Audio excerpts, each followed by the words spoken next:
Distraction is not external, it's internal avoidance. We often like to blame the external world for pulling our attention away. The ping of a phone, the noise of social media, the lure of entertainment. But these are merely tools. They are not the root cause. They are convenient scapegoats for an inner resistance, a refusal to fully confront the work, the silence, the discomfort of focused effort. What we label as distraction is often a subconscious strategy to avoid pain, fear, or emotional discomfort that comes with responsibility or discipline when you sit down to work and suddenly feel the urge to check your email or scroll through your phone. It's not because the phone called out to you, it's because your mind is fleeing from the task, the discomfort of sitting still, the weight of performance, the fear of failure. These are the true instigators. The external world merely offers the escape hatch. If you had no phone, your mind would still find a way to wander. The itch to avoid what matters would simply wear a different costume. This is why eliminating distractions from the outside never fully works. You can uninstall apps, lock your devices, and go off-grid, and yet still feel restless. You'll tidy your room, clean the kitchen, stare out the window, anything but face the blank page or the tough decision. Because distraction isn't solved by external restrictions alone. It must be dealt with internally, by developing the courage to face discomfort head. On people avoid focus because focus demands presence, and presence reveals the truth. How much you've delayed, how unprepared you are, how uncertain your next move might be. Presence is uncomfortable when you haven't been living honestly. So, distraction becomes a way to avoid that reckoning. It's not that you can't focus, it's that deep down, you're not sure if you want to see what focus might expose. Distraction also thrives on unresolved emotion. Unspoken resentment, anxiety about the future, shame about the past. These float beneath the surface, making it almost impossible to sit with a task. As soon as the mind quiets, the emotion surfaces. So you scramble for noise again. Until those emotions are confronted and processed, distraction becomes a self-soothing behavior. Not just a productivity issue, there's a level of self-sabotage hidden inside chronic distraction. Because part of you knows that focused action means progress, and progress demands change. Progress demands change, and change threatens comfort. So staying distracted becomes a twisted form of control. You're not failing, you're just busy. You never have to find out what you're capable of because you never really try. It's safe. It's tragic. And it's chosen until you begin to examine what exactly you're avoiding. Emotionally, mentally, spiritually. You will stay stuck in cycles of half-effort and excuses. Distraction loses power when avoidance loses purpose. This requires radical honesty. Why am I reaching for my phone right now? What emotion am I avoiding by not doing this work? What truth am I afraid of seeing? Most people never ask these questions, and so they stay distracted for decades. The real antidote to distraction is not discipline alone. It's meaning. When you care deeply about something, distraction has no appeal. When your life has aim, discomfort becomes bearable. So if you want to stop being distracted, stop looking at your phone and start looking at your soul. That's where the real noise is coming from. Structure your time or chaos will do it for you. This is not a metaphor. It is a psychological law. A psychological law. The human mind is not designed to thrive in ambiguity. It spirals. It wanders. It invents problems where none exist. And in the absence of order, chaos enters. Not as a visitor, but as a ruler. If you do not impose structure on your day will be structured by distraction, impulse, and emotional drift. That is not freedom. That is servitude to entropy. When you wake up without a plan, you invite the unconscious to take the wheel. And the unconscious left unchecked will steer you toward what is easy, familiar, and comfortable, not what is meaningful. It does not care about your long-term goals. It only wants relief in the short term. So the coffee stretches into scrolling. The task becomes a thought. The day becomes a blur. And what could have been built becomes buried under idle time. The discipline of scheduling is not about rigidity. It is about protection. You are protecting what matters most from what matters least. You are setting boundaries on behalf of your future self. Because if you don't carve out time for deep work, shallow tasks will consume every available minute. Structure creates space. And space is where you think clearly, act deliberately, and make progress instead of motion. Ooh, most people rebel against structure because they think it restricts freedom. They equate schedules with chains, but the truth is the opposite. Structure is the skeleton of freedom. Without a plan, you don't act freely. You react aimlessly. You let the world dictate your priorities instead of asserting your own. Every decision becomes reactive, every interruption accepted, every opportunity lost to aimlessness. The chaos that comes from unstructured time isn't just inefficient, it's demoralizing. You end the day unsure of what you did, but painfully aware that it wasn't enough. You feel tired without clarity, busy without progress, And slowly, you lose trust in yourself. The inner voice that once said, "I can do this," becomes quieter each time you let the hours slip by without form or focus, without form or focus. Time is not passive. It's always moving. So you either direct it or get swept by it. That means writing things down. That means deciding the night before what matters in the morning. That means giving your day a hierarchy. This comes first, then that, and this gets no attention at all. These choices repeated daily create a life. Not a collection of memories, a life. There is nothing noble about spontaneity when it's just a mask for disorder. The most creative people, the most accomplished individuals, those whose lives have weight, are people who respect time by structuring it. They don't wait for clarity or motivation. They build it into the hours. They build it by assigning meaning to minutes and sticking to it, especially when it's inconvenient. You don't rise to the level of your goals. You fall to the level of your systems, and your system starts with time.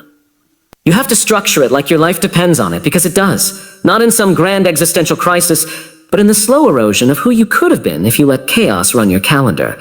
Identify your highest value task and start with it. That's the lever that moves everything else. Most people drift through their day reacting to whatever feels urgent, but urgency is a poor substitute for importance. What matters most isn't always what screams the loudest. It's often what waits quietly, what demands deep focus, and what yields the greatest return on time invested. The discipline lies in discerning it, naming it, and confronting it first, before the noise of the world crowds it out. When you begin your day by facing the most valuable task, you assert dominance over distraction. You anchor the day in purpose.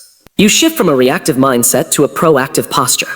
This is not about finishing the easiest item on your list. It's about doing the one that, if completed, will make everything else simpler, or even unnecessary. It's the task that contributes meaningfully to your long-term trajectory, not just your short-term relief. High-value tasks are often uncomfortable because they demand more of you. They require thinking, not just doing. They push you to wrestle with complexity, not just complete checkboxes. That discomfort is a signal, not of avoidance, but of significance.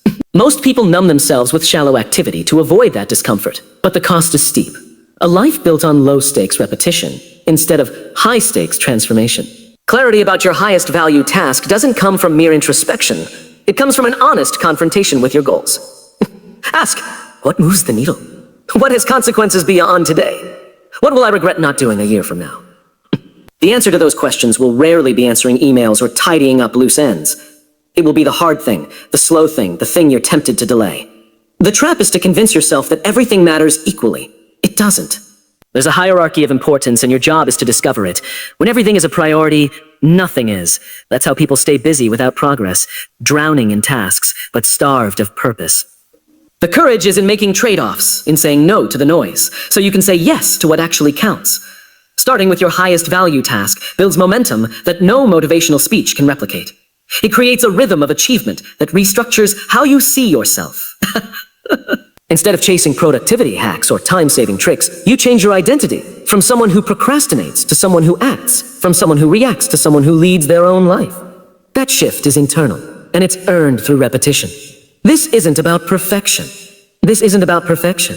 Some days you'll struggle. You'll start slow or start late. But the principle doesn't change. Begin with what matters most. If you win that battle, even for an hour, you've done something real. You've built weight into your day. You've earned the right to handle the less important things with less guilt and more clarity.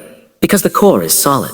The deepest form of respect you can show yourself is to invest your attention in what truly matters. You don't get more time. You only get better at using it. And the only way to do that is to begin each day by identifying the highest value task and starting there before the world can convince you otherwise. Cut the digital umbilical cord. The phrase is not metaphorical, it's surgical. The constant pull of screens has rewired our minds to crave novelty over depth, interruption over flow. Every ping, ding, and red notification bubble is a call to attention, and too often we answer like obedient children. What started as a tool has become a tether. And if we're honest, it owns us more than we own it. You're not free if you can't be alone without a screen. Think about that. You're not thinking your own thoughts if you can't sit in silence without reaching for a distraction. The digital world promises connection, but delivers fragmentation.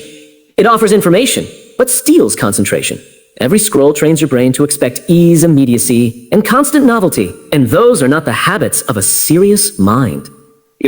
Addiction to devices is not merely a bad habit. It's a spiritual distortion. It hollows out your attention span and fills it with noise. The tragedy is not just in wasted time, it's in the erosion of agency. When your first instinct in boredom or discomfort is to reach for a screen, you've outsourced the responsibility of your interior life to algorithms. You're no longer steering the ship. You're a passenger on someone else's course. Real thought, serious, focused thought, can't coexist with endless digital stimulation. It's like trying to light a fire in a wind tunnel. And yet we wonder why we can't concentrate, why we feel anxious, why we're always behind. It's not because we lack ability. Bindi. It's because we've become habituated to fragmentation. And until we cut the digital cord, we can't build the mental scaffolding required for meaningful work or reflection. You must protect your attention, like it's a limited resource, because it is. Every hour spent jumping from app to app is an hour you're not using to build something of value. Boundaries aren't optional anymore, they're the prerequisite for sanity. Turn off notifications, put the phone in another room, set blocks of time where your mind belongs entirely to you and the task at hand, not to the feed or the algorithm. This is not about rejecting technology. It's about reclaiming sovereignty. The goal is not Luddite retreat, it's mastery. Use your phone for what serves your purpose, not what siphons your will. The question isn't how do I stay updated, but how do I stay undivided? Disconnection isn't regression, it's discipline. And in an age where attention is currency, your ability to withhold it is a form of wealth. There's a deeper silence waiting underneath the digital noise, one filled with insight, not emptiness. When you cut the cord, you begin to hear your own voice again. Not the voice programmed by echo chambers or filtered selfies, but the one that knows who you are and what matters. It's the voice that used to guide people before the entire world was available on demand. You don't need more access, you need more depth. If you want clarity, if you want peace, if you want a sense of control in a world designed to fracture your focus, there is no other option. You must turn the thing off. Not forever, but long enough to remember what it means to be human again. Long enough to remember that the most powerful things in life, presence, love, effort, stillness, don't come with a notification badge. Use ritual to signal seriousness. The modern world dismisses ritual as superstition or routine dressed in ceremony, but that's a profound misunderstanding. Ritual is not about mysticism. It's about preparation. It's about drawing a line between distraction and intention. When you create a ritual around your work, your growth, your goals, you teach your body and your mind that what you're about to do matters. The absence of ritual is not freedom, it's disarray. If everything begins the same way, with the same lack of structure, then nothing feels distinct. You drift. You wander into your tasks with the same mental posture you bring to checking the weather or scrolling through a feed.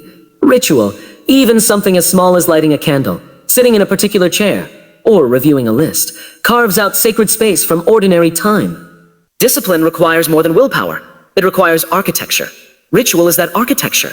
A consistent, intentional cue. The cup of tea, the walk around the block, the tightening of your shoelaces can prime your nervous system to expect effort, to enter flow, to step into the arena rather than loiter on the sidelines. Athletes do this. Musicians do this. Musicians do this. Professionals in any field that requires consistent peak performance understand this instinctively. You cannot rely on motivation because motivation is emotion, and emotion is volatile. But ritual creates conditions. It doesn't care if you feel like showing up. It says, this is what we do now. It says, this is what we do now. It bypasses the chaotic swirl of excuses and takes you directly to the threshold of engagement. Your ritual becomes your anchor, especially when everything around you feels unstable. Ritual also reinforces identity. When you ritualize the beginning of a task, you're saying, this is who I am. This is what I do. You may not feel ready. You may not feel inspired. But the ritual reminds you that readiness comes after movement, not before. Ritual is action in the service of alignment. Getch? It signals to your subconscious that you're not just playing around. This is serious, this is worthy, this is real. People underestimate how easily they're thrown off course by their environment. Ritual counters this by making seriousness habitual. You don't start writing just anywhere, just anytime. You sit in the chair, open the notebook, take a breath. These steps aren't arbitrary, they're deliberate signals to your deeper mind. Without them, you risk showing up physically while remaining absent mentally. You need ritual not because you are weak, but because you are weak, but because you are human. And humans forget. They lose focus, they waver. Ritual helps you remember. It cuts through resistance like a blade through fog. It doesn't have to be elaborate, it just has to be consistent and honest. A truth you enact with your body so your mind will follow. In a culture addicted to novelty and immediacy, ritual slows you down in the right way. It marks the threshold between chaos and creation, between being reactive and being deliberate.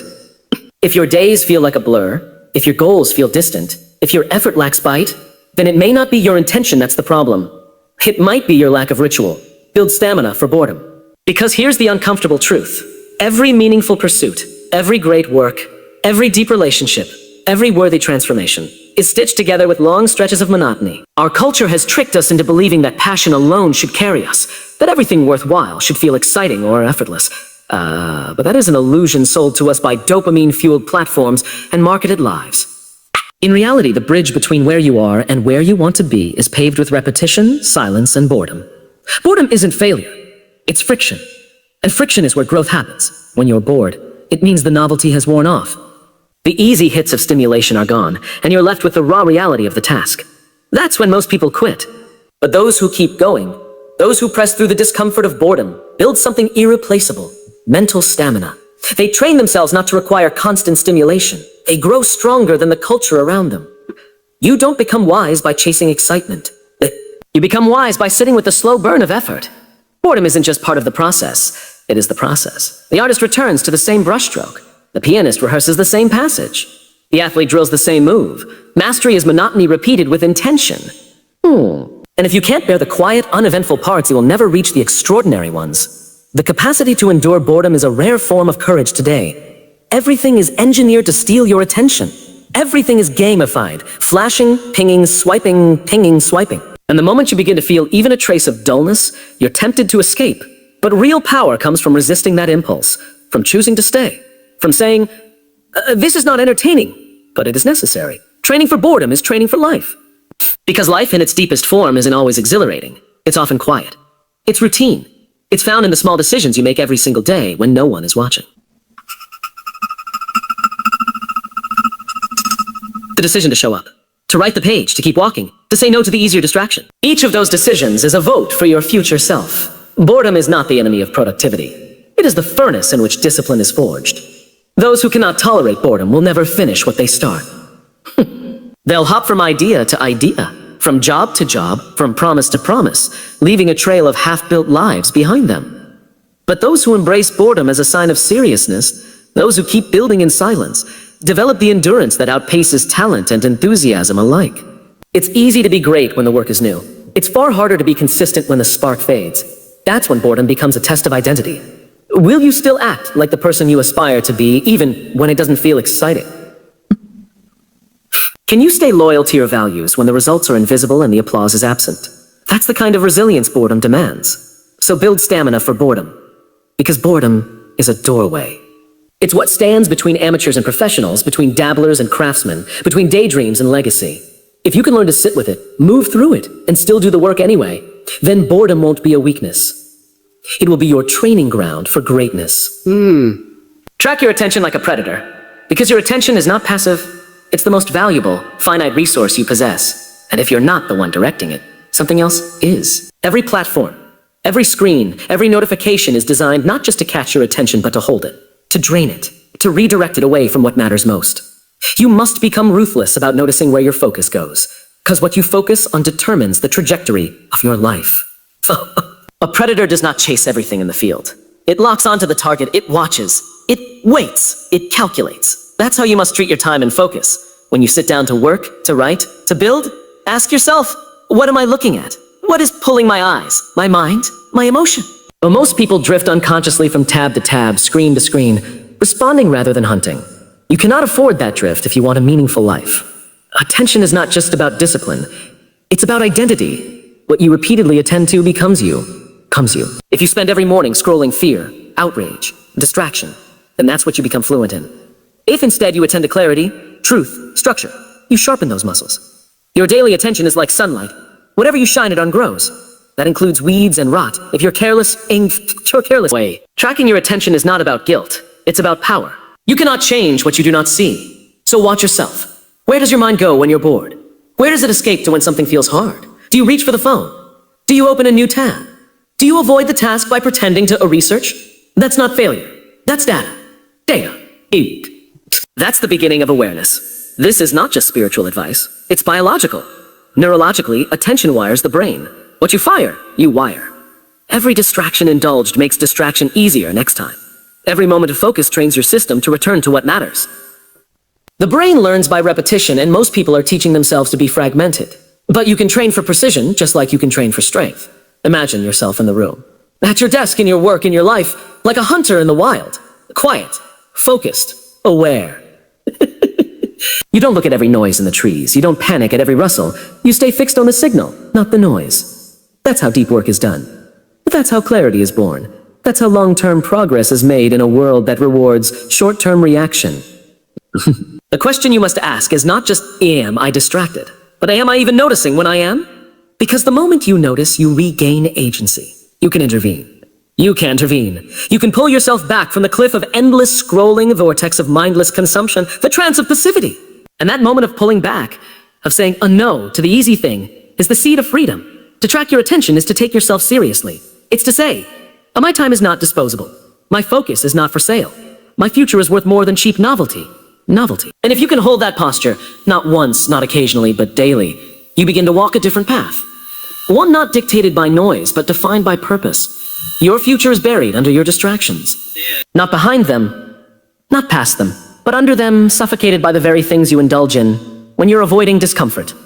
Every notification you check, every meaningless scroll, every quick dopamine hit buries your potential a little deeper. And the tragedy is that most people will never dig. They will live buried alive under the very distractions they thought were harmless. Distraction isn't neutral. It's a form of self-betrayal. Every time you choose distraction over intention, you are choosing temporary relief over permanent transformation. You are saying yes to the immediate and no to the meaningful. And it's rarely a conscious decision. That's what makes it dangerous. It's automatic. You justify it with, I need a break, or just 5 minutes. But the clock doesn't care, and neither does your future. The future you crave, the clarity, the mastery, the peace, the impact, it demands attention. It demands depth. But depth is incompatible with constant interruption. If your mind is divided, your life will be fragmented. If your energy is scattered, your results will be diluted. The life you want cannot survive on scraps of attention. It needs focus, the kind that's built through resistance, through saying no, through doing the thing when every part of you wants to flee. The more you distract yourself, the more you become someone who avoids, who escapes, who copes instead of confronts. Over time, that becomes your story, one of unrealized potential, of vague regret, of quiet despair. And it always starts small. A little procrastination, a little entertainment, a little detour. But over months, over years, those little things stack into a life you didn't choose. You don't eliminate distraction by willpower alone. You have to dig. You have to ask what you're really avoiding. Because behind every distraction is something uncomfortable. The blank page, the difficult conversation, the fear of failure, the fear of success. Distraction is anesthesia.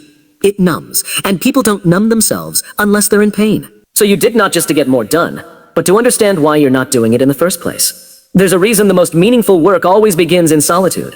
Because distraction thrives on noise, and meaning thrives in silence. If you want to find your future, you have to be willing to sit in the quiet long enough to hear what it's asking of you. That means turning off the noise. That means creating space. That means being bored. Boredom is not the enemy. It's the doorway back to focus. The deeper tragedy is that modern distraction is engineered. It's not just bad luck or bad habits, it's a business model. You are the product, your time, your attention, your peace. That's what's being sold. And unless you take back the reins, your life will be one long advertisement for someone else's agenda. That's the cost of not protecting your attention. Your future becomes collateral damage in someone else's profit machine. To live undistracted is an act of rebellion.